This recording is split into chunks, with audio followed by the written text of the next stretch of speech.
আসাদনুর আসাদনুর আপনি দেখেছেন যে স্পিকার শিরিন শারমিন চৌধুরীকে যেভাবে করে আদালতে তোলা হয়, তাকে দেখে আমি খুবই ব্যথিত হয়েছি।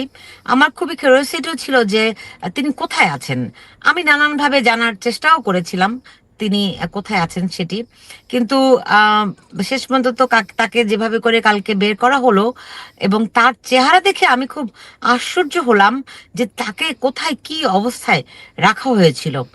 বাংলাদেশে মানবাধিকার, ন্যায় বিচার, এই শব্দগুলো কি একবারে উঠে গেল? হুম, তাই তো দেখছি। আসাদ নূর, হ্যাঁ, তাই তো দেখা যাচ্ছে। মানে একজন মানুষ যিনি কিনা স আমাদের কাছে প্রায় সবার কাছেই যে একজন নিরীহ মানুষ হিসেবে পরিচিত, একজন মিষ্টিভাষী ভদ্র মানুষ। তো তাকে এই পরিস্থিতিতে ফেলে দেওয়ার পর আমরা কি মেসেজ পেলাম সরকারের কাছ থেকে? মেসেজ পেলাম যে তারা আসলে একটা মেসেজ দিচ্ছে স্পষ্টভাবেই আওয়ামী লীগকে যে ভালো মন্দ অপরাধী নিরপরাধী বলে কিছু নেই, আওয়ামী লীগকে নির্মূল করতে হবে। একটাই কথা, আওয়ামী লীগ নির্মূল। যেমন আওয়ামী লীগকে মানে একদম পাকাপোক্তভাবে সংসদে নিষিদ্ধ করা, সেটা নিষিদ্ধের বহাল রাখা, এবং শিরিন শারমিনের মতো লোক, আমরা শাহরিয়ার কবির থেকে শুরু করে অন্যান্য সাংবাদিকদের জেলে রাখা। মব সরকার যেটা শুরু করেছে সেটার কন্টিনিউটি অব্যাহত রাখছে, মানে কন্টিনিউটি দেখেন এই তারেকের। তো পরিবর্তন কোনো কিছু নেই। বিএনপির আগের যে সেই রাজনীতি, নির্মূলের রাজনীতি, বিরোধী দলকে নির্মূল করে ফেলো, গায়ে না পারলে মানে রাজনৈতিকভাবে না পারলে গ্রেনেড মারো, গ্রেনেড মেরে না পারলে যেভাবে পারো নিশ্চিহ্ন করো। তো এখন তারা একই রাজনীতি করছে, এবং সভ্য মানুষ যারা রয়েছেন, বাংলাদেশের সভ্য মানুষ নেই এমন না, তাদের তাদের কাছে একটা স্পষ্ট মেসেজ গেল যে এতদিন তারা যেভাবে গাইতেন, অনেকেই অনেক ধরনের গান গাইতেন, শেখ হাসিনা ভালো ছিলেন না, শেখ হাসিনা স্বৈরাচার, সবই বুঝলাম, মেনে নিলাম, খুব খারাপ সরকার ছিল। তো ভালো সরকার কি দিচ্ছে আমাদেরকে?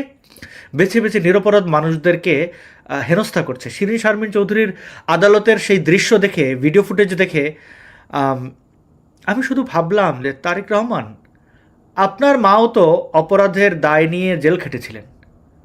তাকে জেলে নেওয়া, আদালতে তোলা, সেখানে যে সম্মান, যে যা কিছু দেখিয়েছিল শেখ হাসিনা, সেটা কি আসলে কি আপনারা এগুলো ডিজার্ভ করতেন?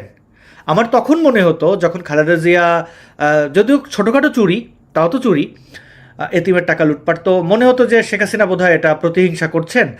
কত কত কোটি কোটি টাকা মানুষ, হাজার কোটি টাকা চুরি করে ফেলে, অল্প স্বল্প চুরি এদিক সেদিক হয়েছে, ঠিক আছে, এটার জন্য এত আর কি। কিন্তু এখন বুঝলাম যে শেখ হাসিনা যেভাবে খালেদা জিয়াকে ডিল করেছেন, সেটার মধ্যে রাজনৈতিক প্রতিপক্ষের প্রতি যে সম্মান, সেটা ছিল। কিন্তু তারেক জিয়া যে উদাহরণ তৈরি করলেন, আজকে শিরিন শারমিন চৌধুরীর এই ঘটনা দেখে আওয়ামী লীগের মধ্যে যে সবচেয়ে নিরীহ মানুষ, যে কিনা হয়তো গাছের পাতাও ছেড়ে না, সবচেয়ে তারও বোধহয়। নির্বিষ, আপনি হ্যাঁ, বলতে পারেন সবচেয়ে নির্বিষ। মানে কিন্তু আমার সবচেয়ে আশ্চর্য লাগে, আওয়ামী লীগের মধ্যে যেগুলো বিষাক্ত, ওরা কিন্তু ঠিকই পার পেয়ে গেছে, ওদের কিন্তু কোনো সমস্যা হয়নি।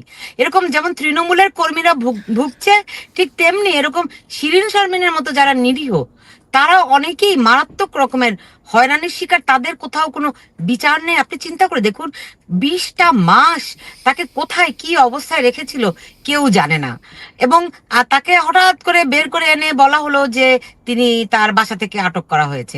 আবার কোন কোন পত্রিকা তাকে যে তার বাসা থেকে আটক করা হয়েছে সেটিও এড়িয়ে গেল, একটি বাসা থেকে লিখেছে।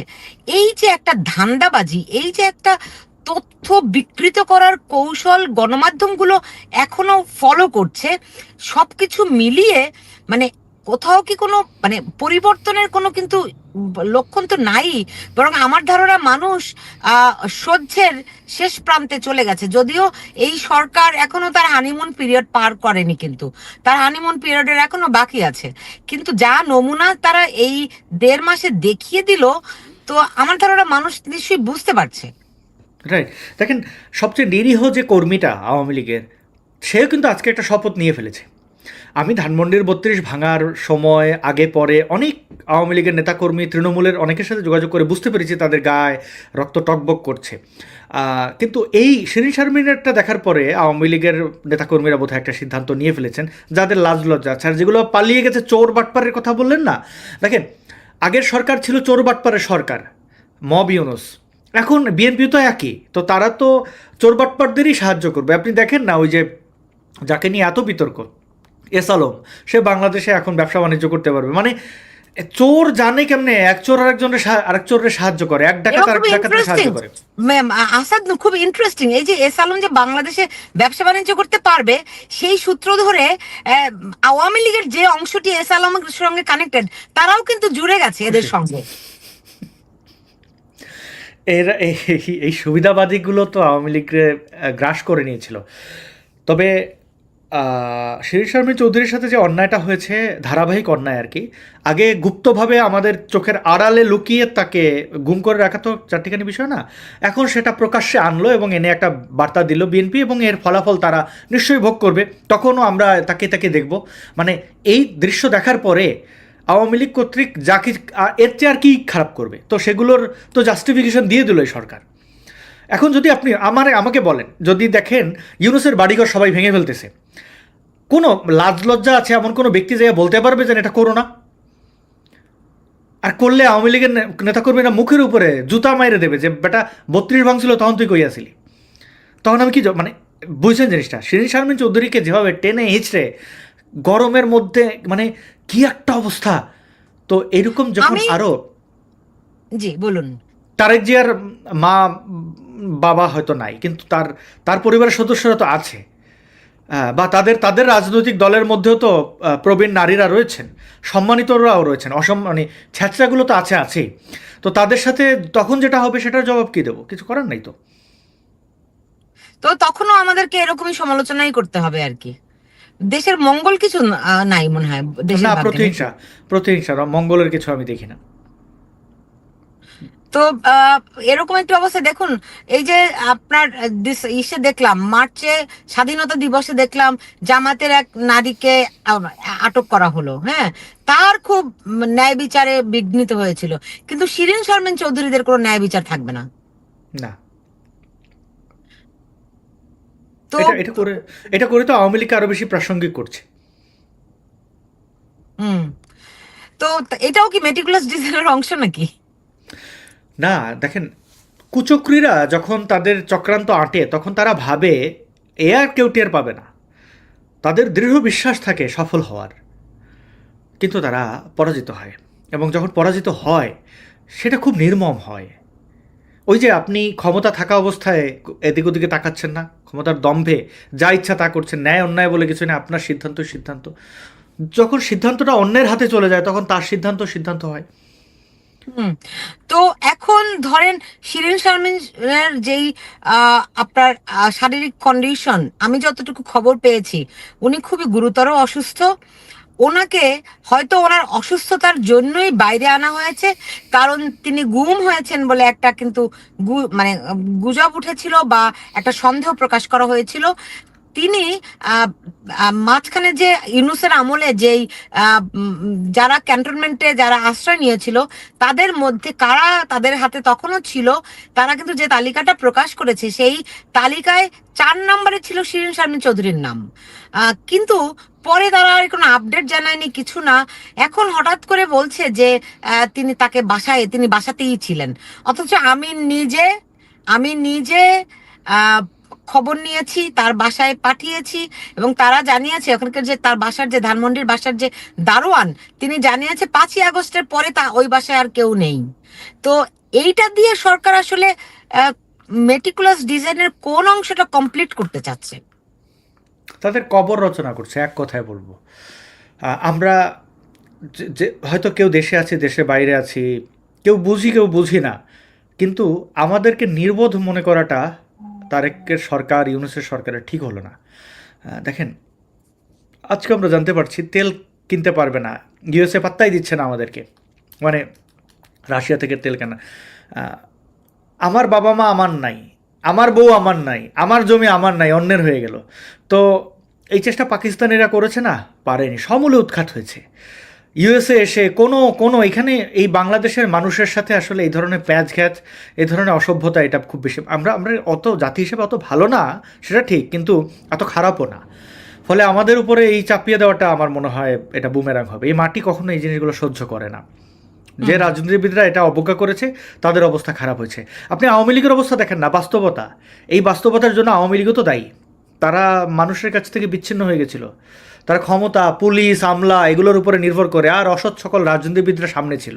আপনি আওয়ামী লীগের ফ্রন্ট লাইনের 10 জন রাজনীতিবিদদের তাকান, শেখ হাসিনার বাদ রেখে, আর বাকিদের দিকে তাকান, তাদের মুখের ভাষা শোনেন, তাদের দূরদর্শিতা শোনেন, শেখ হাসিনাও জনগণের সাথে তাদের তাদের কানেকশন দেখেন, নেই।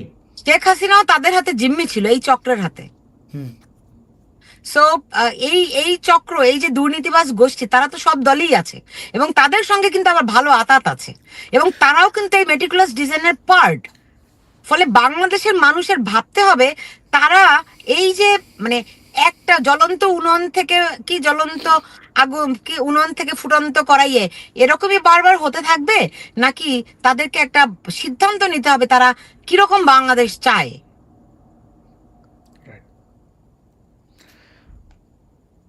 তারা একটা জানানো যদিও আমাদেরকে দিয়েছে, মানে এই মবের গোষ্ঠীগুলো তারা কীরকম বাংলাদেশ চায়। এবং ওই যে সংবিধান বদলে দেওয়া, 71 মুছিয়ে 24, সব কিছুতে ফেল করেছে। এবার একটু অন্যভাবে উঠে পড়ে লেগেছে আমার মনে হচ্ছে। যারা এই নির্বাচন নিয়ে খুব স্বস্তিতে ছিলেন, যারা এই নির্বাচনকে বৈধতা দিয়েছিলেন, তাদেরও এটার জন্য মোটামুটি সামনে পস্তাতে হবে। আত্ম উপলব্ধি এখন অনেকেরই হচ্ছে। দেখা যাক এইভাবে কতদিন টেনে নিয়ে যেতে পারে। দেখুন, সামনে সংকট আরো বেশি ঘনীভূত হবে, কারণ আপনি জানেন যে বিশ্বের যুদ্ধ পরিস্থিতি আরো সংকটাপন্ন হচ্ছে, এটি কিন্তু আরো গভীরতর হবে। ফলে যেই সংকট, ধরেন যে কারণে বাংলাদেশে এখন জ্বালানির সংকট, যে কারণে আপনি দেখেছেন যে বাংলাদেশের জিডিপি এখন 3.2%, মানে 3.5% নেমে এসেছে। ফলে বুঝতে পারছেন যে বাংলাদেশে দারিদ্র্যের হার এখন হু হু করে বাড়ছে। সেরকম অবস্থায় মানুষ যে কোনো সময় একটা বিস্ফোরণ উন্মুখ হয়ে যাওয়ার আভাস, লক্ষণ আপনার চোখে কি ধরা পড়ছে নাকি আসাদ নূর? নিঃসন্দেহে, নিঃসন্দেহে। এইভাবে আপনি কতদিন মানুষকে দমাবেন? যার সাথে বাংলাদেশে কথা বলি, নানান সমস্যার কথা বলছেন। তেল সংকটের কারণে যে প্রভাবগুলো পড়ে, তেল তো অন্যতম মানে গুরুত্বপূর্ণ একটা আমাদের অংশ। মানে এমন না যে আমরা তেল ছাড়া অন্য বিকল্প থাকে। যেমন পশ্চিমা দেশে ধরেন আপনার ঘরে হিটিং সিস্টেম তেলের ওটা খারাপ হয়ে গেছে, আমি অন্য পন্থা, বিভিন্ন বিকল্প পদ্ধতি থাকে। কিন্তু বাংলাদেশে তো এরকম বিকল্প নাই। আর জনসংখ্যা এবং সেই অনুযায়ী রিসোর্স যা কিছু আছে, মানে পাবলিক ট্রান্সপোর্টেশন ওইভাবে চিন্তা করলে, বা মোটর বাইকের উপরে অনেক নির্ভরশীল অন্যান্য। তো এখন ইলেকট্রিসিটিও সেভাবে থাকছে না, ফলে এটা সহ্যের মানে নিয়ন্ত্রণের বাইরে চলে যাবে। চিকিৎসা আপনি ব্যবস্থা জানেন, আমাকে বাংলাদেশ থেকে কত মানুষে জানিয়েছে। ধরেন একটা জিনিস, আমাদের দেখুন, আমরা অনেক সময় বলি যে আমাদের মানুষ এত কিছু বুঝে না, একদম সহনশীল না, অল্পতেই রিয়াক্ট করে কিংবা অল্পতেই ক্ষিপ্ত হয়ে যায়। ব্যাপারটা আমার কাছে তাই মনে হয় না। দেখুন, যুদ্ধ লেগেছে, মানুষ মনে করছে যে আচ্ছা নতুন সরকার, তার উপরে কি চাপ দেব। মানুষ কিন্তু খুব বেশি রিয়াক্ট করেনি। কিন্তু আপনি দেখুন, তাদেরকে 6টার মধ্যে কি সব জায়গায় ইলেকট্রিসিটি বন্ধ হয়ে যাবে, অথচ প্রধানমন্ত্রী তিনি যান আপনার সিনেমা দেখতে, তাও তাও 6টার পরে। মানে অল আর ইকুয়াল, সাম আর মোর ইকুয়াল।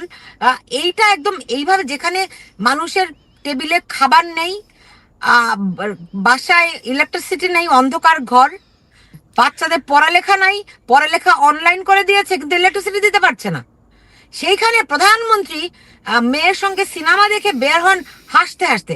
মানুষ এটা অত্যন্ত অত্যন্ত অত্যন্ত ঘৃণিত চোখে দেখছে। ওই যে আব্রাহাম লিঙ্কনের সেই কালজয়ী উক্তি, you can't fool all the people all the time. তো এখন সুলতানা রহমান, তেল নেই, এটা এমন একটা সংকট, কারো কাছে যদি টাকা না থাকে সে কী করে? টাকা সংগ্রহের জন্য ব্যস্ত হয়ে পড়ে। অর্থাৎ সে কারো কাছে টাকা পাওনা থাকলে সেই মানুষগুলোকে ফোন করে বলে আমার টাকার দরকার, বা সেটা না হলে তার কাছে কিছু বিক্রি করার মতো থাকলে বিক্রি করে টাকা নিয়ে আসে, অথবা কারো কাছে ধার চায়। টাকা সংগ্রহ করায় সে ব্যস্ত থাকে, কিন্তু তার কাছে টাকা আছে, জিনিস নেই, তখন কিন্তু সে মেনে নেবে না। বুঝতে পেরেছেন? যতক্ষণ আপনি ঋণী, ধরেন দেশে দুর্যোগ চলছে, প্রবাসের কাছে টাকা চাইলো, এটা করলো একটা, কিন্তু তার কাছে মানে সে তখন কিন্তু নিজেকে ছোট মনে করে যে আমার কাছে নেই, আমি সংগ্রহ করি। কিন্তু তার কাছে আছে, আপনি তাকে দিচ্ছেন না। সে একদিন দেখবে, 2 দিন দেখবে, 3 দিনের দিন বলবে যে সে আগে কি ইরানে যুদ্ধ চলছে, কোথায় কি চলছে, ওটা সে দেখবে না। সে দেখবে যে আমার কাছে নেই কেন, তাহলে আগের সরকার তো এরকম অনেক যুদ্ধ হয়েছে, ইউক্রেন রাশিয়া যুদ্ধ, তো সেটা তো পাইলাম। আবার ইন্টারনেটে তো এখন দেখে যে আচ্ছা তার আত্মীয় স্বজন হয়তো কেউ আরবের দেশে আছে, কেউ আমেরিকা আছে, কেউ মার্মা আছে, কেউ ইন্ডিয়া আছে। তো সে কম্পেয়ার করতে পারছে যে ওই দেশে তেল আছে, ইন্ডিয়া আছে, বার্মায় আছে, আমাদের নাই কেন? এই স্রোত থামাইতে পারবে না। এই যে মানুষ, আপনি একটা গুরুত্বপূর্ণ কথা বলেছেন যে সময় দিচ্ছে নতুন সরকার হিসেবে, সে কতক্ষণ? আপনি আমার একটা থাপ্পড় দিলেন, চিন্তা করলাম, দুইটা দিলেন, তিনটা, কতবার? আপনি সব লোককে বোকা সবসময় বানিয়ে রাখতে পারবেন না। সাময়িক সময়ের জন্য বোকা বানাচ্ছেন, ঠিক আছে, দেখা যাক। এগুলোর মাসুল তারা দেবে যদি এই সরকার ন্যূনতম চেষ্টা করতো যে আমরা মানুষের সাথে কাজ করব, মানুষকে শ্রদ্ধা করব। এই এত দিন পরে রাজনীতিতে ফিরেছে, সেই কৃতজ্ঞতা বোধ কোনো কিছুই নেই। জানেন আসাদুর, আমি আমি আমি খুবই শঙ্কিত বোধ করছি এই কারণে। ধরেন প্রত্যেকটা সেক্টরের লোক, বাংলাদেশের মানুষ যারা, তারা অত্যন্ত ক্ষিপ্ত হয়ে আছে। বাংলাদেশের যেই প্রান্তে যার সঙ্গে আমি কথা বলি সবাই ক্ষিপ্ত। ধরেন সাধারণ মানুষের ক্ষিপ্ততা তো আছেই, গ্রামের কৃষক ক্ষিপ্ত কারণ তার কীটনাশক নাই, সেচ ব্যবস্থা নাই, সার নাই, ফসল ফলাতে পারছে না, শ্রমিকদের কাজ নাই, যে গাড়ির চাকা ঘুরছে না, তেল নাই, খালি নাই নাই নাই নাই। এরকম একটি অবস্থায় ধরেন মানুষ একটা ভাবছে যে আর একটা ভয়ঙ্কর কিছু হতে যায় কিনা। সজীবজের জ্বর, সেই 5ই আগস্টের পরবর্তী সেই কথাটা মনে পড়ছে যে আমার মা তো চালাইছিলেন, এখন নাই, দেখেন আপনারা কেমনে চালান দেখব। ওই তার দীর্ঘশ্বাসটা আমার মনে পড়ে। এখন দেখেন সবাই, দেখুন সবাই এখন আওয়ামী লীগের দিকে তাকিয়ে আছে আমি যতটুকু বুঝতে পারি। হ্যাঁ, তো আওয়ামী লীগের দিকে তাকিয়ে থাকলেও আওয়ামী লীগের যে শক্তি তৃণমূল, তারাও কিন্তু ভয়ঙ্কর রকমের ক্ষিপ্ত। তারা বলছে ওই দুর্নীতিবাজ নেতারা যাদের কারণে আমাদের এই পরিণতি, তারা তাদের ফিরলে ওদের শাস্তি আমরা নিজেরাই দিব। দেখুন কেউ কিন্তু শান্তিতে নাই, সবাই শাস্তি দেওয়ার চিন্তায় আছে। তো আপনার নেতৃত্বে আমার ক্ষতি হবে, আপনি বিদেশে বসে আপনি রাঞ্চে পাবেন, হানিমুন করবেন, সেগুলো আপলোড করবেন। আমার কি চোখ নাই? আমি রাজনীতি করেছি, এটা আমাকে আমার অপরাধ? আপনি আমার নিয়ে ছিনিমিনি খেলবেন? এই দেখেন আপা, কেউ কিন্তু এই এই এই জিনিসটা আপনি আন্ডার এস্টিমেট করবেন কাউকে, এটা পছন্দ করে না। যার যার যোগ্যতা অনুযায়ী তাকে মূল্যায়ন করা উচিত। আওয়ামী লীগের এই চোর নেতারা তো তারা যা করছে তার কি বলি। আমি না আসাদ, মাঝে মধ্যে বাংলাদেশের মানুষের উপর আমার রাগও হয়, কিন্তু দিন শেষে আবার তাদের উপরই ভরসা রাখি। কেন জানেন? তারা অবিবেচক নয়। বাংলাদেশের মানুষ কিন্তু সময় দেয়, কিন্তু শেষ পর্যন্ত সে শাস্তিটি দিয়েই থাকে। কিন্তু এই যে সময়টি দেয়, তার মধ্যে থেকে যে ক্ষতিগুলো হয়ে যায়, এই এই শিক্ষা যারা দেশ পরিচালনার সঙ্গে যুক্ত, তারা কবে শিখবে? তারা নিশ্চয়ই আমাদের যে অনেক ভালো জানেন, এই কারণে তারা শিখবে না বলে সিদ্ধান্ত নিয়েছে। না না না না না, আমার মনে হয় কি, সবাই সব পক্ষেরই, আমি বলি না যে সবাই একদম অবিবেচক। রাজনৈতিক দলের ভিতরে নিশ্চয়ই শুভ বুদ্ধির মানুষ তো অনেক আছে, আসলে তাদের সংখ্যাটাই বেশি। কিন্তু এই যে বাটপার টাউট সব দলে যেরকম আছে, এই সব দলের টাউট বাটপার গুলো না দলগুলোকে একদম জিম্মি করে রাখে, রাজনৈতিক দলগুলোকে। আওয়ামী লীগ বলেন, বিএনপি বলেন, দুই দলই এই টাউট বাটপারদের দৌরাত্মের কারণে। আপনি দেখেন বিএনপিতে এবার কারা মনোনয়ন পেল, এই গত 17 বছর যারা নিপীড়িত থাকলো, দেশের ভেতরে থেকে একটা লড়াই চালিয়ে গেল, তাদের অবস্থানটি কোথায়? মির্জা আব্বাসের মতো লোক, তিনি কোনো মন্ত্রিত্ব পেলেন না, কোথাও কোনো রিওয়ার্ডেড হলেন না। রুমিন ফারহানা চিন্তা করেন, বিএনপি তো রুমিন ফারহানা আর মির্জা ফখরুল আর মির্জা আব্বাস এদের উপরেই দাঁড়িয়েছিল। তো সেইটা যদি হতে থাকে, এইবার ধরেন আমি যে অবস্থা বুঝতে পারছি, মানুষ একটা খুব উন্মুখ। দেখেন, মানুষকে ট্রিগার করতে অনেকগুলো ঘটনার দরকার হয় না। কোন ঘটনায় ধরেন মানুষের ভেতরে ক্ষোভগুলি জমছে জমছে জমছে, কোন ঘটনায় যে সে স্পার্ক করবে, ট্রিগারটা করবে, ইউ নেভার নো। আমার মনে হয় এই শিরিন শারমিন চৌধুরীর অ্যারেস্ট এবং বিশেষ করে তার মুখাবয়ব, তার চেহারা, তার দৃষ্টি, তার পড়ে যাওয়া, এগুলো মানুষকে অসম্ভব রকম আঘাত করেছে, সব স্তরের সব মানুষকে। নিঃসন্দেহে এটা আঘাত করার মতোই। দেখা যাক এটা কতদূর তারা নিয়ে যেতে পারে। না সেই সেই আসাদ নূর, আপনাকে অনেক ধন্যবাদ জানাচ্ছি আমার সঙ্গে আজকে যুক্ত থাকার জন্য। আপনি ভালো থাকুন। অনেক অনেক ধন্যবাদ আমাকে। দর্শক, এই ছিল এখনকার আয়োজন।